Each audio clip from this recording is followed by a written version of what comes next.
Assalamualaikum warahmatullahi wabarakatuh. Waalaikumsalam warahmatullahi wabarakatuh. Selamat pagi, selamat siang, selamat sore, dan selamat malam, tergantung sahabat-sahabat Minggu Bata melihat video ini. Hari ini Minggu Bata mengawali acara podcast, yang mana ini adalah kegiatan yang pertama kita mulai di bulan suci Ramadan dengan tema mengenal kurikulum cinta Kementerian Agama RI, yang mana kurikulum ini baru digagas pada Menteri Agama Profesor Dr. Nazarudin Umar. Oke, hadir sebagai pemateri atau besar pada pagi hari ini Ibu Daerah Hajah Sriwi Jayati selaku Kepala Madrasah MI Miftahul Ulum Baru Majekantari. Selamat pagi Bu. Pagi. Lancar puasanya? Alhamdulillah diberikan kelancaran, mudah-mudahan lancar sampai pada akhir Ramadan. Ini mendekati Ramadan, pasti dulu sudah menyiapkan hari raya Idul Fitri, sudah menyiapkan uang-uang baru untuk sangu anak-anak wewe, belum? Tentunya disiapkan karena merupakan hal rutinan di hari yang fitri, Pak Boy. Jadi tetap itu diagendakan buat bocil-bocil yang datang seperti itu. Oke, bocil-bocil atau siswa MI Miftahul Ulum Baru Majekantari silahkan weweh ke rumahnya Bu Lulu sudah menyiapkan uang saku, uang baru. Oke. Sebelum masuk ke materi pada pagi hari ini tentang kurikulum cinta, mungkin kita akan bertanya terkait kurikulum cinta, terkait kegiatan Pondok Ramadan tahun 1446 Hijriah yang ada di MI Miftahul Ulum Baru Majekantari. Lalu ada agenda apa saja pada bulan suci Ramadan ini di MI Miftahul Ulum Baru Majekantari? Iya, alhamdulillah di tahun 1446 Hijriah tahun 2025 Masehi ini Minggu Bata di bulan Ramadan banyak mengagendakan hal-hal yang berhubungan dengan bulan keberkahan. Di antaranya satu, kita adakan di YouTube siswa-siswi mulai dari kelas 1 sampai kelas 6 tadarus Al-Quran, yang pada hari ke-10 ini sudah berjalan beberapa siswa bergiliran terus setiap hari. Insya Allah nanti itu akan kita laksanakan sampai pada akhir Ramadan tahun ini. Dan tidak kalah pentingnya, hal itu akan saya beri trofi pada siswa-siswi yang tadarusnya di YouTube banyak atau pada jam yang paling banyak dilihat atau ditonton, seperti itu. Itu yang pertama. Yang kedua juga akan mengadakan pesantren khusus, pesantren Ramadan, yang nanti kita adakan pada tanggal 17 sampai 20 Maret. Di sana nanti anak-anak akan digembleng hal-hal yang berupa praktek, juga berupa materi-materi terkait dengan materi keagamaan. Yang terakhir juga penutupan di Pondok Ramadan nanti akan diadakan buka bersama dan sholat tarawih bersama di gedung dan di musola MI Miftahul Ulum Baru Majekantari ini. Saya berharap nanti pada agenda pesantren Ramadan semua Bapak dan Ibu guru MI Miftahul Ulum Baru Majekantari bisa hadir untuk mendampingi anak-anak dalam pesantren Ramadan. Di pesantren Ramadan itu nanti juga ada pembagian zakat fitrah yang akan kita bagikan kepada Orang-orang yang berhak menerima tentunya di sekitar lingkungan MI Miftahul Ulum. Seperti itu. Oke, jadi selama Ramadan ini menurut keterangan Ibu Kepala Madrasah ada kegiatan syiar Ramadan yaitu tadarus Al-Quran ya? Tadarus Al-Quran yang ditayangkan di YouTube MI Miftahul Ulum. Sahabat-sahabat Bimubata bisa melihat menilai karena yang paling banyak ditonton nanti akan per kelas akan mendapat trofi satu ada hadiah istimewa dari Bimubata seperti itu buat penyemangat anak-anak, dan itu tidak hanya kelas 1, itu nanti bergiliran dari kelas 1 sampai kelas 6 pada akhir Ramadan nanti. Terakhir diadakan halal bihalal.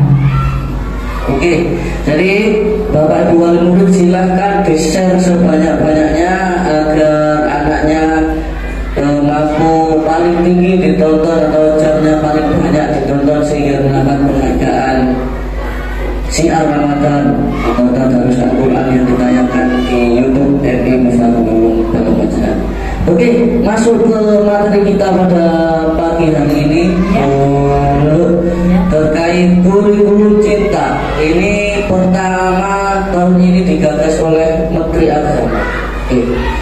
Apa sebenarnya latar belakang disusunnya kurikulum cinta ini?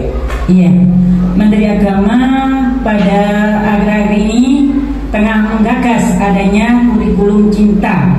Apa itu kurikulum cinta? Kurikulum cinta adalah sebuah inisiatif pendidikan yang bertujuan untuk menanamkan nilai-nilai cinta. Cinta pada Tuhan, cinta pada sesama, juga cinta pada lingkungan. Yang terakhir juga cinta pada bangsa dan negara. Seperti itu kurikulum yang digagas oleh Menteri Agama. Oke, jadi kurikulum cinta adalah penekanannya agar siswa berkompeten atau memiliki rasa cinta kepada nilai cinta itu tadi ya. Untuk komponen cinta ini pada kurikulum cinta ini apa saja Bu? Bisa diperjelas lagi? Iya, tadi sudah saya sampaikan bahwa kurikulum cinta ini menanamkan nilai cinta. Tadi sudah saya sampaikan yang pertama adalah cinta pada Tuhan, yaitu hablum minallah. Intinya anak didik harus memperkuat hubungannya dengan Allah. Contohnya anak-anak sekarang harus diperkuat hubungannya. Ini takwa pada Allah, selalu menjalankan apa yang diperintah oleh Allah dan selalu menjauhi apa yang dilarang oleh Allah. Contohnya terutama hubungannya dengan Allah itu kita pada sekolah dasar ini sholat 5 waktu. Nah, di bulan Ramadan ini diperkuat untuk melaksanakan ibadah puasanya. Pada intinya anak-anak ditanamkan, diperkuat untuk cinta pada Allah dengan memperkuat hubungan dengan Allah seperti itu. Yang kedua yaitu mempercinta pada sesama manusia, memperkuat hablum minan nas. Di sana nanti anak-anak di era sekarang itu memang banyak yang intoleran, saling menyalahkan, saling saling bertengkar dan saling tidak rukun begitu. Dengan hadirnya kurikulum cinta ini merupakan solusi terbaik bagi anak-anak kita, terutama di MI Miftahul. Seperti itu. Yang ketiga adalah hablum bi'ah, harus ditanamkan nilai cinta terhadap lingkungan yang ada. Anak-anak harus ditanamkan untuk mencintai bumi ini, tidak merusak apa yang ada dengan dengan tanaman kurikulum cinta, anak-anak bisa mengerti pentingnya mencintai bumi yang ada, seperti itu. Yang keempat adalah hubul waton, yaitu cinta terhadap bangsa dan negara. Yang keempat ini menjadi pilar penting dalam kurikulum ini, karena pada akhir-akhir ini anak-anak yang belajar di luar negeri sana, setelah menyelesaikan studinya, dia seakan-akan menjadi warga luar sana. Itu yang perlu ditanamkan, bahwa putra bangsa harus tetap menjadi punya budaya bangsa tercinta, yaitu bangsa Indonesia. Seperti itu. Oke, kalau bisa digarisbawahi, kurikulum cinta ini mengajak siswa-siswi kita yang belajar di madrasah itu, satu, untuk mencintai Allah atau hablum minallah. Yang kedua, siswa madrasah akan diarahkan untuk belajar dan praktek untuk cinta kepada sesama atau hablum minannas. Yang ketiga, hablum minah, yaitu siswa akan diarahkan untuk cinta kepada lingkungan. Dan yang keempat, yang sebagai pilar adalah cinta kepada bangsa dan negara. Ini yang bisa digarisbawahi sahabat-sahabat RI Tahul Balaman dalam kurikulum cinta ini. Oke, selanjutnya dulu. Untuk 4 aspek ini, apakah nantinya siswa itu ada mata pelajaran khusus untuk penanaman 4 aspek cinta ini atau bagaimana? Untuk hadirnya kurikulum cinta ini bukan berarti kita memasukkan kurikulum baru, tidak. Jadi adanya kurikulum cinta ini yaitu untuk menjadi dikuatkan pada mata pelajaran yang sudah ada. Artinya begini, dengan adanya kurikulum cinta ini kita tidak membuat mapel baru. Jadi kita akan diperkuat atau dimasukkan pada kurikulum yang sudah ada di semua mata pelajaran, dimasuki yang namanya kurikulum cinta, yaitu tadi diperkuat dalam 4 aspek. Jadi anak-anak 4 aspek tadi harus ditanamkan, itu nanti dimasukkan pada mapel-mapel yang sudah ada. Intinya tidak nambah kurikulum baru, begitu Pak. Oke, jadi untuk kurikulum cinta ini tidak ada materi baru pada mata pelajaran, tapi akan dimasukkan ke materi-materi yang sudah ada. Di situ nanti ditambahkan bisa semua mapel, tidak hanya mapel agama.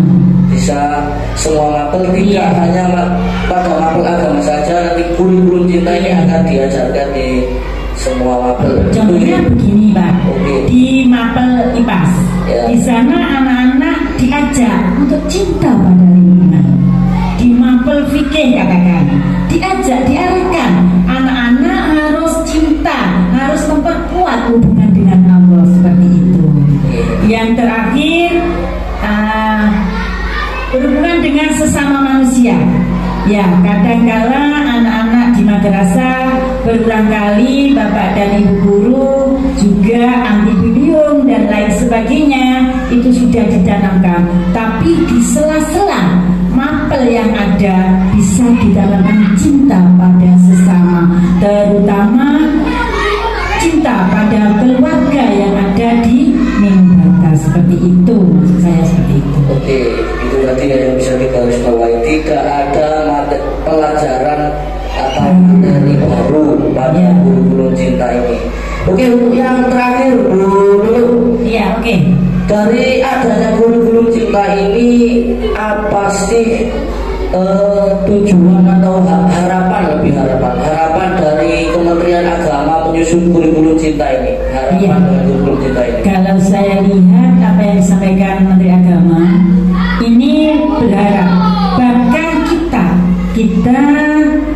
Bapak dan Ibu guru di Mubata juga berharap dengan adanya kurikulum cinta ini diharapkan bangsa Indonesia bisa melahirkan generasi yang toleran, generasi yang sangat toleran dan penuh kasih sayang terhadap satu lingkungan, juga terhadap sesama, terhadap bangsa, juga memperkuat hubungan dengan Allah. Harapannya seperti itu.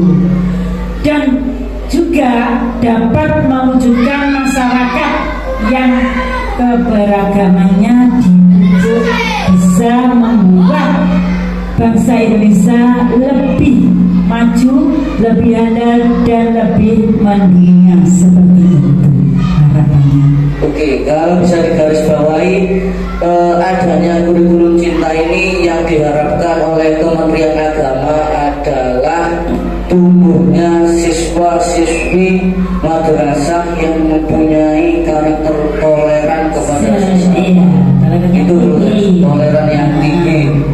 Oke, itu tadi perbincangan kita pada podcast part 1 ini tentang mengenal kurikulum cinta yang terbaru. Sahabat-sahabat Mubata, kita akan kembali di podcast-podcast selanjutnya, akan dengan materi-materi baru, dengan tema yang berbeda. Narasumbernya nanti akan hadir dari kalangan guru, wali murid, siswa atau tokoh masyarakat sekitar. Simak terus YouTube MI Miftahul Balongajaan. Untuk podcast pertama ini bisa kita akhiri dulu sebelum ditutup. Satu kalimat penutup dari guru, pesan kepada siswa, wali murid atau masyarakat sekitar.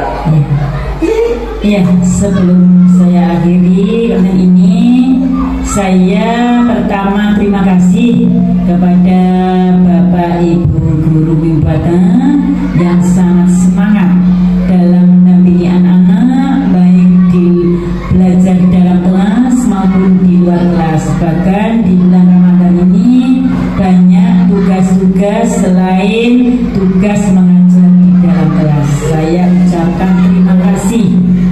Yang selanjutnya juga terima kasih kepada Bapak Ibu wali murid yang sudah mendukung program-program madrasah tanpa adanya dukungan atau dukungan semua stakeholder madrasah, pengurus, Bapak Ibu guru, juga wali murid, anak-anak yang hebat, semuanya tidak akan tercapai dengan sukses.